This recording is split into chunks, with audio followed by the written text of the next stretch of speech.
கடைசியில் அக்ஷய்குமாரும் 1000 கோடி கிளப்ல ஏறிட்டாரு. இது எப்ப நடந்ததுன்னு சொல்லிட்டு யோசிக்காதீங்க. நான் சொன்னது சக்சஸ் ஆன 1000 கோடி இல்ல, அக்ஷய்குமாரால 1000 கோடி நஷ்டமா இருக்குன்னு சொல்லிட்டு நியூஸ் வந்து. அது எப்படி ஒரு படத்துல 1000 கோடியா அப்படின்னு கேட்டா இல்ல, அவர் வந்து கொரோனாக்கு அப்புறமேட்டு எடுத்த எல்லா படமும் வந்து ஊதிக்கிச்சு. ஆஃப்டர் கொரோனா கிட்டத்தட்ட ஒரு 13 படத்துக்கு மேல எடுத்திருக்காரு. அந்த படங்கள் எல்லாமே வந்து சக்சஸ் ஆவே இல்லை. ஸோ மெஜாரிட்டி படங்கள் எல்லாமே வந்து அவரது ஃபெயிலியர் தான் ஆயிடுச்சு. ஸோ எல்லா படத்தோட நஷ்ட ஈடு எல்லாம் சேர்த்து தான் வந்து 1000 கோடி கிட்ட வந்து லாஸ் ஆயிருக்கு இவராலன்னு சொல்லிட்டு நியூஸ் வந்துருக்கு. அக்ஷய்குமார் பாலிவுட்ல ஸ்டார்டிங்ல இருந்தே இருக்காரு.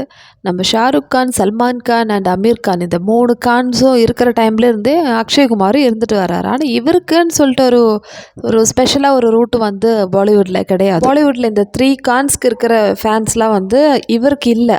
இருந்தாலும் நிறைய படங்கள் வந்து இவர் நடிச்சுட்டு வந்துட்டு இருக்காரு. நீங்க என்ன கேரக்டர் கொடுத்தாலும் நான் நடிக்கிறேன்ப்பா அந்த மாதிரி ஒரு கொள்கையில தான் இந்த மனுஷன் இருக்காரு போல. அதனால தான் வந்து 13 படங்கள் ஆஃப்டர் கொரோனாவுக்கு அப்புறம் 13 படங்கள்ல வந்து மெஜாரிட்டி வந்து எல்லாமே வந்து ஃபெயிலியர் தான் ஆயிடுச்சு. அதில் ஒவ்வொரு படத்துலலாம் வந்து 250 கோடி கிட்டலாம் வந்து லாஸ் ஆயிருக்கு. அப்போ யோசிச்சு இவரோட ஒரு படம் வந்து படே மியான் சோட்டே மியான்னு சொல்லிட்டு ஒரு படம் ரிலீஸ் ஆயிருந்தது. அது வந்து கிட்டத்தட்ட 250 கோடி அந்த படத்துலேயே வந்து லாஸ் ஆயிடுச்சுன்னு சொல்லிட்டு நியூஸ் வந்து. அக்ஷய்குமார் வந்து ரீமேக் ஸ்பெஷலிஸ்ட். எந்த படமாக இருந்தாலும் சரி, அது தமிழாக இருந்தாலும் சரி, மலையாளமாக இருந்தாலும் சரி, உடனே வந்து அவர் ரீமேக் பண்ணிடுவார். இல்லைன்னா அவராக வந்து தேடி போய் இந்த ரீமேக் படங்களில் நடிச்சிடுறாரா இல்லை அவருக்காக வந்து தேடி வருதான்னு தெரியல. எப்படி இருந்தாலும் அக்ஷய்குமார் வந்து ரீமேக் படங்களில் வந்து நிறைய நடிப்பார். மலையாளத்தில் பிருத்விராஜ் நடித்த ஒரு படம் இருக்குது, டிரைவிங் லைசன்ஸ். அது மலையாளத்தில் ஹிட் ஆயிடுச்சு.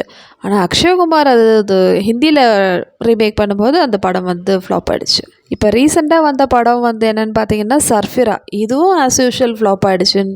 ஸோ அக்ஷய்குமார்னாலே வந்து ரீமேக் ஸ்பெஷலிஸ்ட் தான். ஆனால் மலையாளம் இல்லை தமிழ் இல்லை அதர் லாங்குவேஜ்லலாம் வந்து செம்ம ஹிட்டாக இருக்கும் அந்த படம். ஆனால் இவர் நடிக்கும்போது எப்படி தான் அது ஃப்ளாப் ஆகுதுன்னு தெரியல. ஆனால் இந்த மனுஷன் வந்து ஒவ்வொரு படத்துலையும் ஒவ்வொரு கெட்டப்பில் நடிப்பார்ப்பா. ஒரு படத்தில் வந்து சிங்காக இருப்பார், இன்னொரு படத்தில் வந்து போலீஸாக இருப்பார், இன்னொரு படத்தில் வந்து ஆர்மி ஆஃபீஸராக இருப்பார்.